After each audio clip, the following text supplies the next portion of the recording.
Good morning students. आज अपन accountancy का second chapter पढ़ेंगे, बेसिक अकाउंटिंग टर्म्स। इसके अंदर आप अकाउंट्स की जो इम्पोर्टेंट टर्म्स हैं उसके बारे में पढ़ेंगे। पहले आ जाती है बिजनेस ट्रांजेक्शन्स। बिजनेस ट्रांजेक्शन होता क्या है? It is an economic activity. Economic activity होता क्या है? इकोनॉमिक एक्टिविटी यहाँ पर इसका मतलब समझते हैं जिससे अपने को इनकम अर्न हो, पैसा अपने पास है, वो होता है इकोनॉमिक एक्टिविटी। जो बिजनेस ट्रांजेक्शन है वो क्या होती है? एक इकोनॉमिक एक्टिविटी है जिससे अपने को पैसा मिलेगा। किसकी इकोनॉमिक एक्टिविटी होती है? कौन करेगा एक्टिविटी? बिजनेस करेगा। बिजनेस करेगा ये एक्टिविटी ताकि उसको पैसा रिसीव हो जाए, ठीक है, और जो उसकी फाइनेंशियल पोजीशन को चेंज कर दे, ठीक है। इकोनॉमिक एक्टिविटी, बिजनेस ट्रांजेक्शन क्या होता है? इकोनॉमिक एक्टिविटी होती है जो बिजनेस के द्वारा की जाती है ताकि उसकी फाइनेंशियल पोजीशन चेंज हो। एग्जाम्पल लेते हैं इसका। जैसे पर्सन ए है और पर्सन बी है। ए पर्सन, उसने अपने सामान को बेच दिया। गुड्स यहाँ पर क्या हो रहा है? सामान। जैसे कि कुछ जिस चीज़ की उसकी शॉप थी, जिस चीज़ का वो बिजनेस कर रहा था, उसने उस सामान को बेच दिया बी पर्सन को। बी उसको उसके पहले क्या देगा? मनी देगा। अब बी ने ए को मनी दी तो ए की बढ़ गई ना इनकम। अब पहले उसके पास मान लो शुरू में 10,000 थी। अब ए ने उसको सामान बेच दिया, बी ने उसको पैसे दे दिए तो 10,000 और दे दिए तो उसके पास 20,000 हो गया, यानी कि इसकी फाइनेंशियल पोजीशन में चेंज आ गया। सेकंड आती है इवेंट्स। इवेंट्स क्या होता है? इवेंट्स होता है बिजनेस ट्रांजेक्शन का रिजल्ट्स।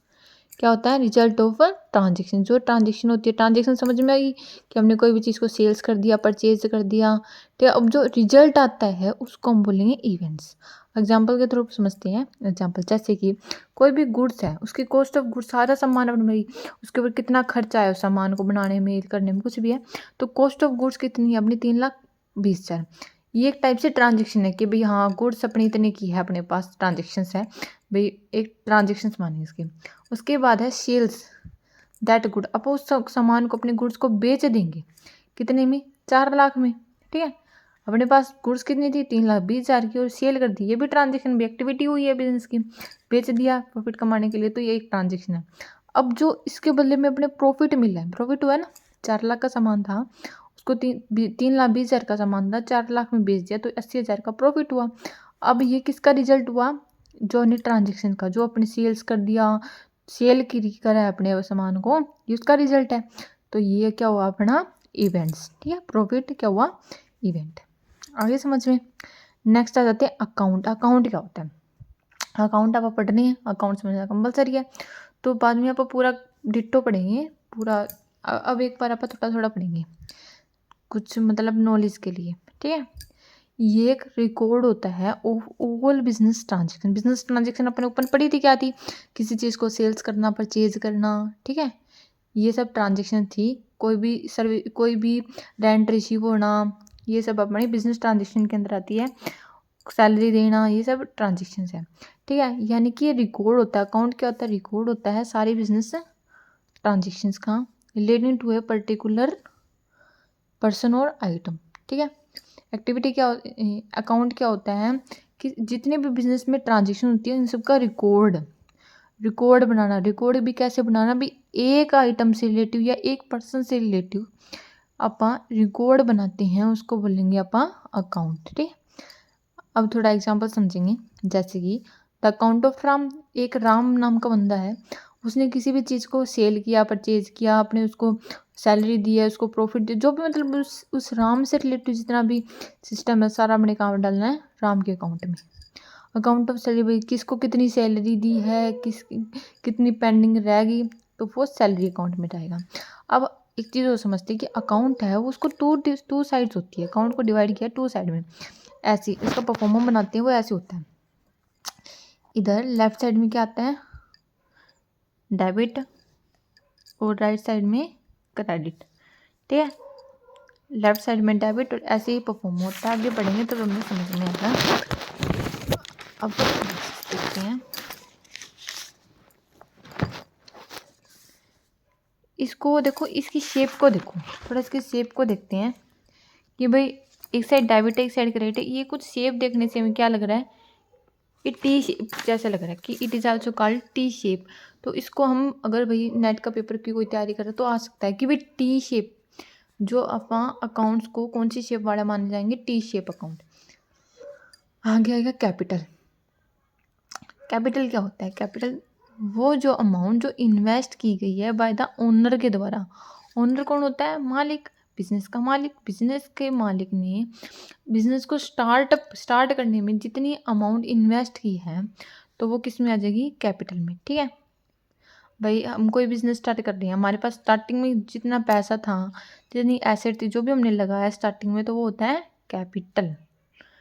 ठीक है, जो अमाउंट इन्वेस्ट की गई है, इन्वेस्ट करते हैं पर ताकि हमें प्रॉफिट मिल सके, ताकि हम पैसे अर्न कर सकें, तो उसके बदले में पैसे अर्न करने के लिए अपन जो भी चीज़ें लगाते हैं ना, इन्वेस्ट करते हैं, तो उसको बोलेंगे कैपिटल। अब ये अमाउंट किस किस फॉर्म में हो सकती है? अमाउंट हो सकती है तो अपन कैश लगा सकते हैं, है ना, कैश लगा सकते हैं, या अपन गुड्स लगा सकते हैं, या अपने एसेट्स लगा सकते हैं।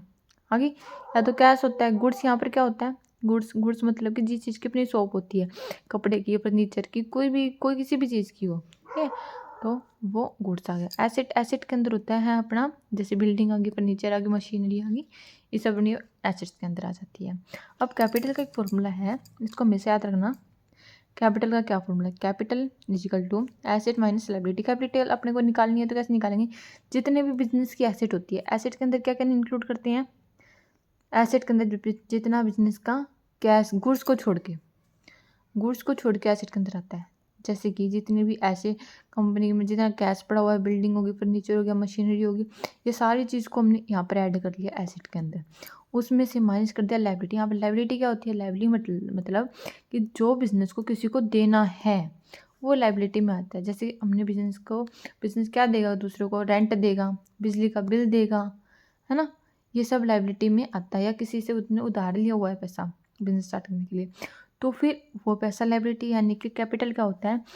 जितना भी बिजनेस की एसेट है उसमें से लायबिलिटी जितना देना है वो हटा दो, वो हमारा क्या होगा? कैपिटल रहेगा। आगे समझ में?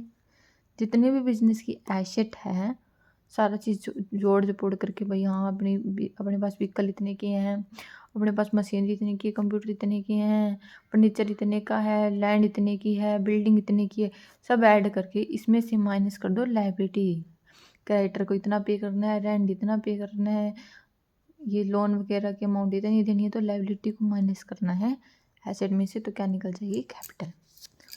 अब नेक्स्ट आता है ड्राइंग। ड्राइंग क्या होता है? ड्राइंग होता है एनी कैश या गुड्स जो विड्रॉ मतलब निकालना, कोई भी कैश या गुड्स निकाल ली जाती है किसके द्वारा? ओनर के थ्रू। ओनर होता है, जो बिजनेस का ओनर होता है, वो अपने पर्सनल यूज के लिए, इससे उसको पैसा नहीं मिलेगा, अपने पर्सनल यूज के लिए वो ऐसे निकाल लेता है कैश या गुड्स बिजनेस में से, तो हम उसको ड्राइंग बोलेंगे।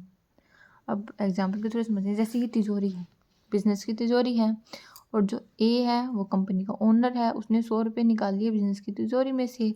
वो क्या किया उसने? 100 रुपये का बी को दे दिए। बी किस कौन है? एक्सटर्नल पार्टी और कोई पार्टी, ए को देने थे वे पैसे, ए को खुद की जेब में से देने थे, बट ए ने जो ओनर होता है उसने तिजोरी में से निकाल के दे दिया, है ना, तो ये वहाँ से दे दिए, तो ये 100 रुपये क्या होगी? ड्राइंग होगी। ड्राइंग भी इसने अपने पर्सनल यूज़ के लिए यूज किया है, तो चाहे तो वो किसी को दे, चाहे वो खुद रखे, लेकिन उसने खुद निकाले हैं ना, खुद कुछ रखा नहीं है उसके बदले में, 100 रुपये लिए हैं उसके बदले में कुछ रखा नहीं है, तो ये ड्राइंग में आ गया। नेक्स्ट आता है लायबिलिटी। लायबिलिटी क्या होती है? लायबिलिटी वो अमाउंट होती है विच द फर्म ओज टू आउटसाइड, जो फर्म लेती है उधार बाहर वालों से। लायबिलिटी वो अमाउंट होती है जो फर्म लेती है बाहर वालों से उधारी में। एग्जाम्पल में, जैसे ए फर्म है और बी फर्म है, दो फर्म होगी। ए ने परचेज किया कोई भी गुड्स, ए ने परचेज किया कोई भी गुड्स 10,000 का, किसके ऊपर? क्रेडिट, उधार में कोई फर्म ने ले लिया गुड्स। अब जो 10,000 है वो लायबिलिटी है फर्म ए के लिए, ठीक है। ए ने बी से ले लिया सामान, जैसे ए है, ए ने बी से ले लिया गुड्स 10,000 रुपये का, परचेज कर लिया, बट उसके बदले में उसने पैसे नहीं दिए, क्रेडिट मतलब उधार में ले लिए उसने, ठीक है। अब 10,000 का सामान लिया, पैसे नहीं दिए, तो लायबिलिटी, अब यहाँ कभी तो पे करनी है वो, 10 दिन में, 3 दिन में, 4 दिन में, 5 दिन में, 2 दिन में, तो पे करने हैं, तो फिर लायबिलिटी है ए के लिए। अब लायबिलिटी का फॉर्मूला क्या होगा? लायबिलिटी का फॉर्मूला होगा जितनी भी अपनी एसेट्स हैं उसमें से कैपिटल माइनस करना। कैपिटल का फॉर्मूला क्या था? कैपिटल का फॉर्मूला था एसेट में से लायबिलिटी लेस करना, एसेट में से माइनस करनी है, एसेट में से लायबिलिटी माइनस करो यहाँ पर, और लायबिलिटी का फॉर्मूला निकालना है तो एसेट में से कैपिटल माइनस कर दो। आगे समझ में। आज आप इतने ही करेंगे, बाकी करेंगे कल।